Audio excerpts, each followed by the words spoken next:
Deuxième sujet donc, que je voulais aborder, je vais pas te mentir, c'est un truc dont vous parliez tout à l'heure. Je me suis dit, putain, c'est intéressant. Tu parlais d'une anecdote, alors je sais pas d'où vient l'information, mais que potentiellement tu as eu vent de gros questionnements qui se passaient chez YouTube sur la partie monétisation, sur sur la pérennité de la plateforme aussi. Je pense qu'on est tous assez dépendants de YouTube, un tout petit peu moins grâce à cette émission. Ouais, on va être dépendant de choisis entre Amazon et YouTube. On est quand même très dépendant. On peut le dire, hein, on cultive notre potager dans le jardin du voisin, quelque part. Hein. Et donc ça, on est tous d'accord là-dessus. Donc tout ce qui est modèle économique de YouTube, avenir de YouTube, ça nous intéresse énormément.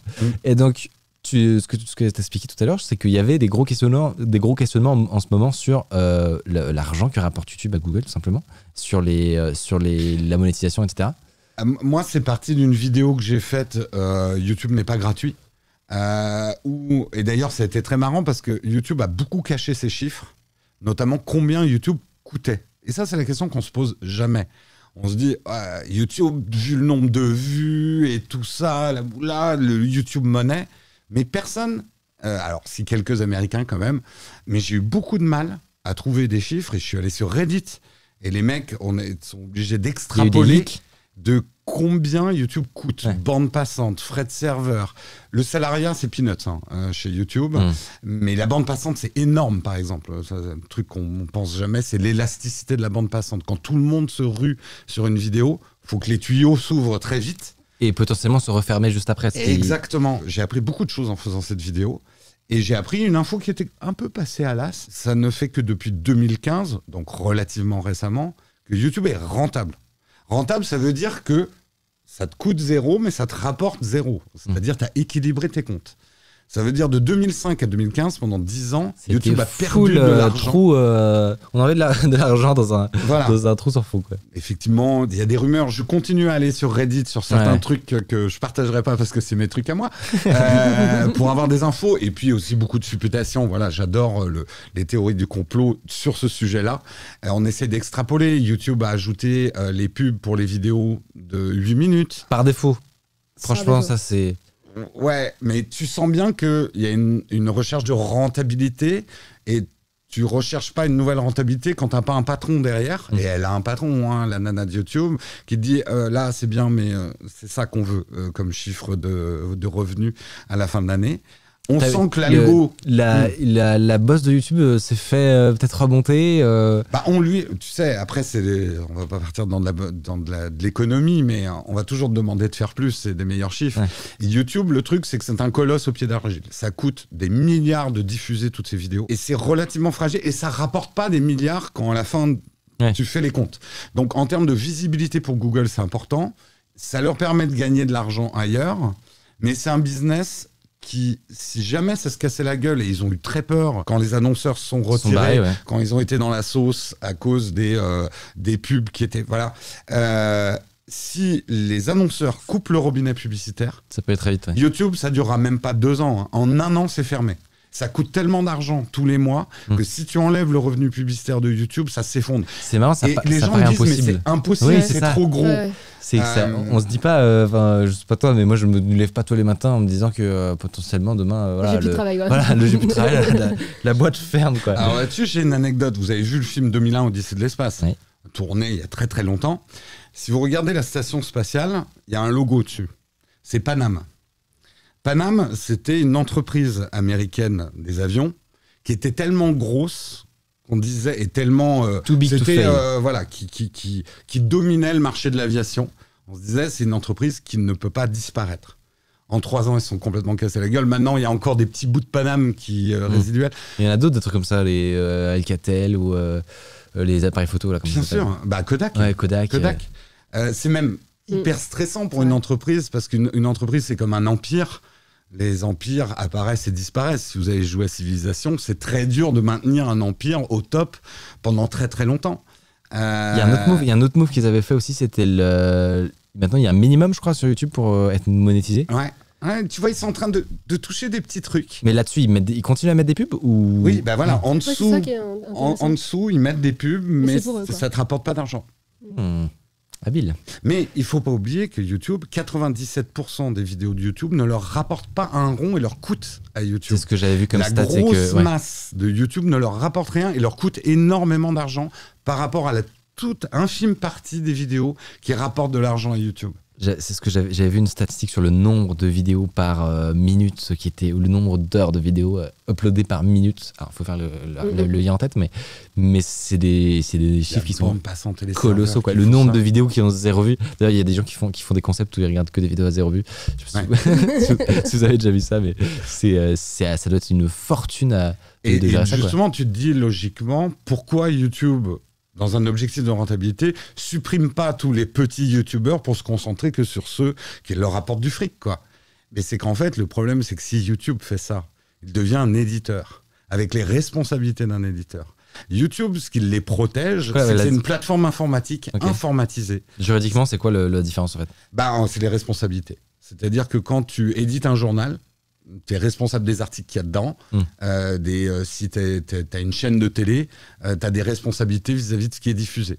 YouTube, Facebook, tous ces grands groupes ont eu le génie, d'abord de faire du faux gratuit, mais ça, on ne va pas rentrer dans ce débat-là, mais aussi de ne pas avoir de responsabilité par rapport à leur contenu, puisqu'ils étaient juste une plateforme. Ce qui fait que demain, si tu fais une vidéo avec un appel à la haine et tout... Ils vont être, de ce que j'ai compris, ils sont quand même un peu responsables de l'enlever au bout d'un certain temps. Mais ils sont pas, enfin c'est toi qui l'as fait la vidéo, c'est pas eux. Voilà, c'est ça. Mais bon, il y a quand même, d'ailleurs, il y a eu plein de débats sur les histoires de Laura contre la haine. Disons que cette position devient intenable. L'influence est telle d'un YouTube, d'un Facebook, d'un Twitter et tout ça dans nos vies que ça devient intenable. Et en fait, ça a été un peu le hold-up du siècle, tous ces réseaux sociaux et tout ça, avec le faux gratuit et pas de responsabilité. Les États ont mis du temps en vieux colosse à se réveiller, à se dire « Oh là, attends, qu'est-ce qui se passe ?»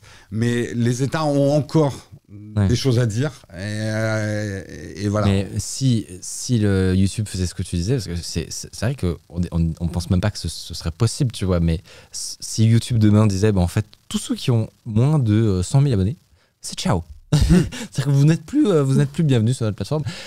S'ils faisaient ça, ils devraient effectivement monitorer tout ce qui se passe partout, quoi. Donc ça n'arrivera jamais, en fait. Ils peuvent faire les choses de manière beaucoup plus subtile. Bien sûr qu'ils vont pas débarquer en disant bon allez, tous ceux qui font moins de ça de vues, vous dégagez. Parce que là, je te dis pas le bad buzz incroyable, c'est fini, machin. Non, ils font ça par petites touches subtiles. Qui sait, peut-être dans 2-3 ans, on me dira vous aimez telle chaîne, bon, c'est une petite chaîne, il faut que vous preniez un premium pour la regarder. Petit euro pour accéder à la chaîne YouTube. Si vous payez pas le premium, vous pourrez pas accéder à ces trucs. Mais elles sont toujours bienvenues chez nous parce qu'on encourage la création et les produits originaux. Par contre, il faut payer pour la bande passante, Coco. Par contre, si tu veux regarder la dernière prank dégustation en slip, là, c'est bon, c'est gratuit. On t'a mis 5... voilà. Laissez le pote partir, quoi. Après, il faut pas avoir peur plus que ça. En fait, YouTube est juste en train de reconstruire l'aventure de la télévision. Tu regardes l'ORTF, la télé des années 50, avec des sponsors de partout. On balançait des vachettes sur des gens. Oui, c'est vrai. Finalement, tu retrouves les vidéos aujourd'hui. On nous dit de go sur Dailymotion. Hein ? On nous dit de go sur Dailymotion. Oui. Oui. Vous voulez vraiment qu'on parle de Dailymotion ? Vraiment.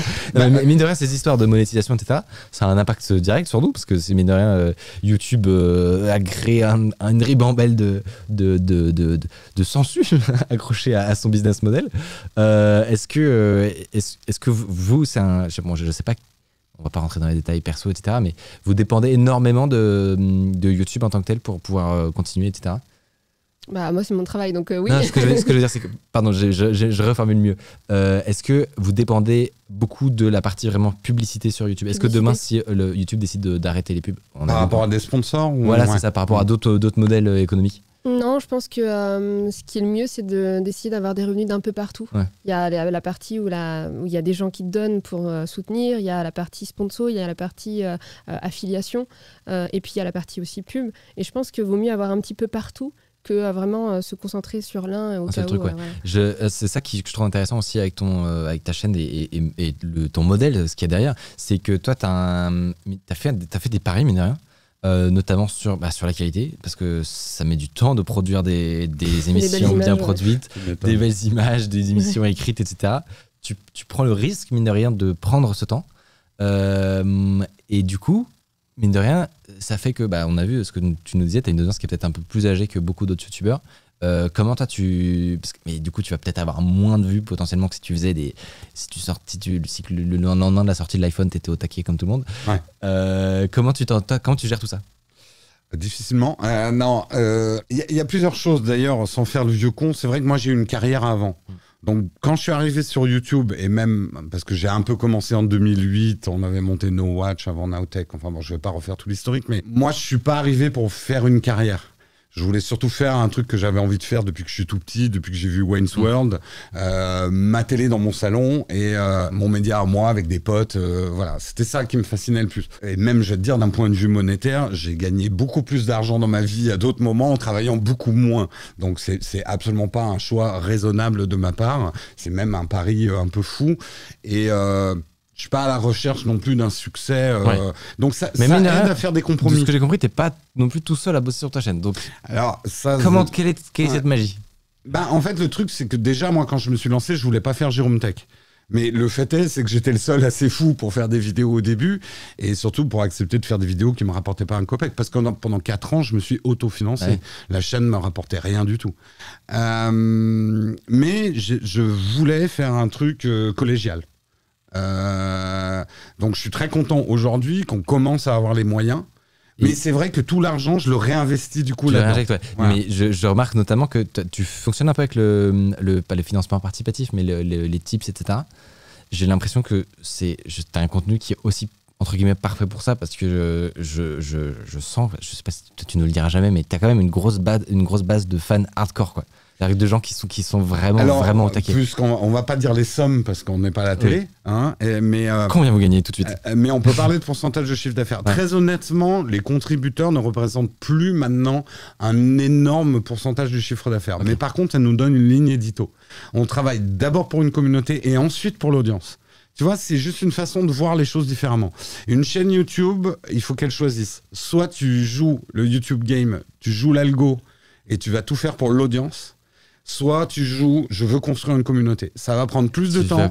Tu crois pas en un mix des deux? Tu penses que c'est impossible? Si, parce que tu peux pas construire une communauté sans audience. Mais c'est une question de priorité. Et on en parlait tout à l'heure, faire une vidéo pour la communauté, une pour l'audience, voilà. Il faut trouver des équilibres comme ça. Et un truc qui, moi, je trouve est beaucoup oublié par des jeunes youtubeurs, que je trouve malheureux aujourd'hui, il faut faire des vidéos pour toi. Et c'est vrai qu'il y a ce phénomène de prison. Tu commences avec un certain type de vidéo, mais demain, si toi, l'impression 3D, t'en as plus rien à foutre. J'ai déjà essayé, c'est vrai que je me fais taper dessus. Si mais tu t'en fous. Et il y a des exemples quand même de mecs qui ont réussi à changer complètement leur contenu. C'est courageux. C'est le Rire Jaune, non, qui vient de faire une transition en anglais. Alors ça, franchement, c'est la... j'ai pas suivi, mais... En gros, alors tu me dis si je me trompe, mais je crois que le Rire Jaune, il passe en anglais, quoi. Il a fait un teaser de... C'est ça que t'as vu. Mais après, il a fait autre chose. Je crois qu'après, la vidéo qui a suivi, c'était une vidéo en anglais. C'est sur le même type de contenu, mais en anglais. Ouais, je crois que c'était un dessin animé, un truc comme ça. Mais je trouve ça, mais respect à lui, parce que vraiment, c'est comme PewDiePie qui a décidé d'arrêter ce qui avait fait son succès, quoi. Et il a pris un tournant. C'est dur, tu perds du monde, mais au moins, tu fais ce que tu veux, quoi. Et puis c'est là où tu t'aperçois aussi que notre communauté, qui est bienveillante et qui nous soutient, elle peut être aussi... C'est un équilibre à trouver. Hein. C'est pas forcément les mêmes aussi qui vont être les plus entendus à différents moments, quoi. Mais parfois, il faut prendre des décisions sans écouter ta communauté aussi. Hein. C'est vrai. Et pas faire forcément ce qu'ils veulent, mais ce que toi, t'as envie aussi. C'est clair. Parfois, vous avez des bonnes idées. Parfois... Non. Il faut le dire. Toi, je sais que du coup, tu bosses avec mine de rien, avec quelques autres personnes, on en parlera après, pour arriver à un tel niveau de professionnalisme. Est-ce que toi, ça t'est déjà passé par la tête de te faire aider sur tes vidéos? Ouais, surtout, de plus en plus, parce que ça prend un temps de fou et puis il faut tout faire, faut s'occuper de la compta, faut s'occuper des idées, de fabriquer les idées, d'expliquer les idées. Enfin, ça prend un temps de fou, mais c'est tellement difficile de donner une partie de son travail quand on est un petit peu carré. Et puis quand moi je travaille la nuit, je travaille chez moi, je peux me lever à 3h du matin parce que là maintenant j'ai une idée et je veux la faire maintenant tout de suite. C'est compliqué aussi d'allier les deux dans le domaine en tout cas dans lequel je suis, dans la création. les horaires, tout ça, c'est un peu compliqué. C'est sûr quoi, les employés, leur dire bon alors bienvenue. Les horaires, ce sera. Voilà. C'est quand je t'appelle, 3h du mat. Ça sera 15h, 3h. Ouais. Et puis il faut avoir des gens de confiance aussi, il faut les trouver, quoi. Ça, c'est une partie. Tu m'as dit que tu faisais même le montage encore toi-même. Ouais, mais je fais tout en fait. Il n'y a personne d'autre sur la chaîne. Je suis vraiment toute seule. C'est quand même fort. Toi, alors, de ce que j'ai vu dans ton équipe, surtout, il y a quelqu'un que vous connaissez peut-être déjà si vous suivez le YouTube GameFR, mais qui est là de plus en plus. C'est Guillaume de la chaîne Guillaume Slash. Il va venir dans l'équipe à un moment là, non? Bah, en fait, Guillaume, lui, il a arrêté sa chaîne parce que justement, faire des vidéos, c'est pas notre principal boulot en termes de temps. Tout le reste qu'il y a autour, surtout en énergie, on va peut-être pas dire forcément en temps, mais on oublie que la gestion d'une chaîne, et moi aussi, hein, je pensais pas que j'allais passer autant de temps, trouver des sponsors, gérer les trucs, répondre à la communauté. Ah, il y a plein de choses qui se cachent dans tous les recours. Si j'avais su, j'aurais pas venu, hein, je le dis honnêtement. Si j'avais su que c'était vraiment ça, je crois pas que je l'aurais fait, pour être tout à fait honnête. Ça m'éclate, hein, mais je pensais pas. En fait, on sait pas de quoi, dans quoi on s'embarque quand on commence. Heureusement. Ouais, je pense que si on avait... mais on sait pas de... Et Guillaume en était arrivé à un point où il trouvait plus son équilibre. Et puis une forme de burn-out aussi, hein, qu'on commence à voir de plus en plus chez certains youtubeurs. On a beaucoup discuté, et moi qui avais commencé à outsourcer, on va dire ça fait anglais, ça fait moderne. Notamment, ça fait la main fâchée là tout de suite. Voilà, tout de suite. Non, mais tu vois, par exemple, l'aspect commercial. Tu es en train de nous expliquer que tu as des petits Indiens qui préparent toutes tes vidéos. Voilà, exactement. Waouh. Le premier truc, moi, que j'ai sorti, mais ça dépend de ta personnalité. Moi, le truc que je détestais le plus, c'était de discuter avec les sponsors. Je suis une quiche au niveau commercial, mais une catastrophe. C'est vraiment pas mon truc. C'est un métier. On a tous fait les mêmes choix à un moment, c'est de donner ça à d'autres gens. Mes 4 premières années, en gros, j'ai refusé tous les sponsors. Ça m'allait jamais. C'était non, mais je vais pas faire ça. Je suis pas un homme sandwich. Je vais te faire foutre, machin. Et donc ça, c'est quelque chose que j'ai délégué très rapidement. Ouais. Et donc j'ai dit à Guillaume, bah écoute, moi, voilà, on peut t'aider si tu veux t'y remettre, mais finalement, pourquoi tu viendrais pas faire des vidéos avec moi? Moi, j'ai toujours voulu que la chaîne soit collégiale. T'as un ego qui le permet. Parce que ça, j'ai bien jaugé. Il y a des gens qui viendraient jamais sur la chaîne de quelqu'un d'autre. Hein. Ouais. C'est une question d'ego. Moi, j'ai un ego qui me permet aussi de faire la place à quelqu'un. Machin. C'est beau, ces égos qui coexistent. Et c'était une expérience. C'est toujours une expérimentation, mais la sauce a l'air de prendre. Il y a eu des réactions au début. Mais je regarde pas Nowtech pour voir Guillaume. Moi, je viens pour voir Jérôme. C'est quoi ce scandale? Tu sais, les gens ils n'aiment pas qu'on change leurs habitudes. Hein. Mais après, on peut te mettre d'accord sur une ligne éditoriale, sur une façon de travailler. Mine de rien, les gens, ils gardent ça, même si c'est plus toi. Il y a un truc qui est très important, et je vais être très... Il y a un truc qui est très important quand tu travailles avec des gens, c'est d'avoir la même vision sur l'argent. La notion de l'argent. Parce que c'est comme ça que toutes les engueulades et tous les problèmes arrivent. Et il faut en parler dès le départ, surtout quand il n'y en a pas. Parce que c'est quand il y en a de l'argent que les problèmes arrivent. Et si tu n'as pas mis les choses carrées au départ... c'est le bordel. Tu peux retenir Eliox pour tes prochains. Moi aussi, je suis d'accord. J'ai eu une petite expérience aussi comme ça, donc je suis d'accord. Mais par contre, moi, ce que j'ai fait comme expérience, c'est que j'avais mis les choses à plat au début. Mais la personne est peut-être de bonne foi, mais comme c'est pas maintenant tout de suite sur le fait accompli, elle va te dire oui, t'inquiète pas, pas de souci. Mais quand ça arrive, là c'est problématique. Là, c'est les ennuis qui arrivent. Tu penses que tu pars avec la confiance, mais en fait, pas du non. tout. T'apprends à écrire des choses, à prendre des engagements, et surtout se méfier des gens qui vont te dire je ne fais pas ça pour l'argent. C'est les premiers qui vont te demander de l'argent. Je te confirme, c'était une personne qui a dit ça. Exactement ça. Les mecs qui disent non mais je fais ça en bénévolat. Non mais t'inquiète, on parlera de l'argent plus tard. C'est ça, exactement. Là ça sent là aussi. Non. Il y a Dao qui me dit que je suis un sueur parce que j'ai oublié de parler argent avec la régie automatique. Budget Gabin, je le paye en crypto. Voilà. Je réagis à un truc que je sais pas ce que je peux te dire tout à l'heure, mais on parlait tout à l'heure de crypto, achat crypto. Tu parlais d'une anecdote intéressante sur Amazon, sur le business model d'Amazon. Est-ce que tu peux nous la raconter? Sur ce que c'est que le cash flow. En fait, Amazon, on se dit mais comment ils ont fait, c'est moins le cas maintenant, mais comment ils ont fait pour faire des prix bas et casser le marché? En gros, voilà, ils ont fait des prix plus bas que tout le monde et on s'est tous mis à acheter à ça. C'est qu'en fait, Amazon fait très peu d'argent sur... Je parle pas d'Amazon Web et tout, ça c'est leur autre business qui leur apporte plus d'argent que la boutique, mais sur la boutique elle-même, ils font pas d'argent sur la marge des produits, ils font d'argent sur ce qu'on appelle le cash flow. Ouais. C'est-à-dire que quand tu es un fabricant de produits, t'envoies tes produits, enfin, tu les mets sur Amazon. Amazon récolte l'argent des gens et paye ses fournisseurs à 30 jours. Et pendant ces 30 jours, tu as des grosses machines chez Amazon qui vont faire plein de micro-placements de cet argent, le faire fructifier à la bourse ou dans des placements. C'est dingue. Franchement, tu réponds vraiment à une question que je ne sais pas si c'était le cas pour vous aussi, mais c'est vraiment une question que je m'étais toujours posée. C'est comment ils font pour avoir des prix aussi bas, des livraisons gratos. Cash flow. Où est-ce qu'ils gagnent leur argent? Les prix aussi bas, maintenant, c'est plus trop oui, ça. En fait, ça dépend quel secteur. Les secteurs qu'ils ont complètement écrasés, éclatés, maintenant, ils font leur prix. Le prix Amazon devient un prix référent. On est accro, en quelque sorte, à Amazon avec leur SAV qui est quand même bien foutu, machin. Et puis maintenant... Et maintenant, ils en profitent pour monter tranquille. Mais ouais, le cash flow, c'est le secret de ces sociétés-là. Hein. C'est un truc qui paraît... Après, il n'y a pas que Amazon. Hein. Tous les distributeurs font du cash flow. Hein.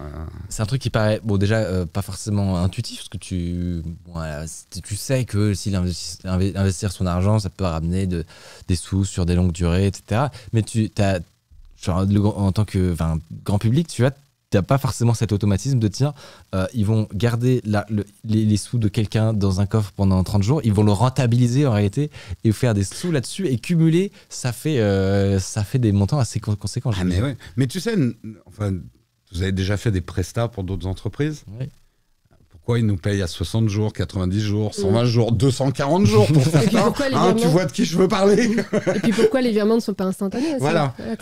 N'importe quelle entreprise va faire travailler l'argent qu'ils doivent à leurs fournisseurs. C'est un moyen de faire tourner ton entreprise aussi. Et tout le monde le fait. Ouais. Le problème, c'est quand tu es en bout de chaîne, que toi, tu n'as pas de fournisseur. ouais. C'est ça. Ou alors les prestats, mais bon, c'est pas très cool, quoi. Ouais. Et ouais, on subit. Mais alors, on me propose de payer Gabin en point de chaîne. Ça peut le faire.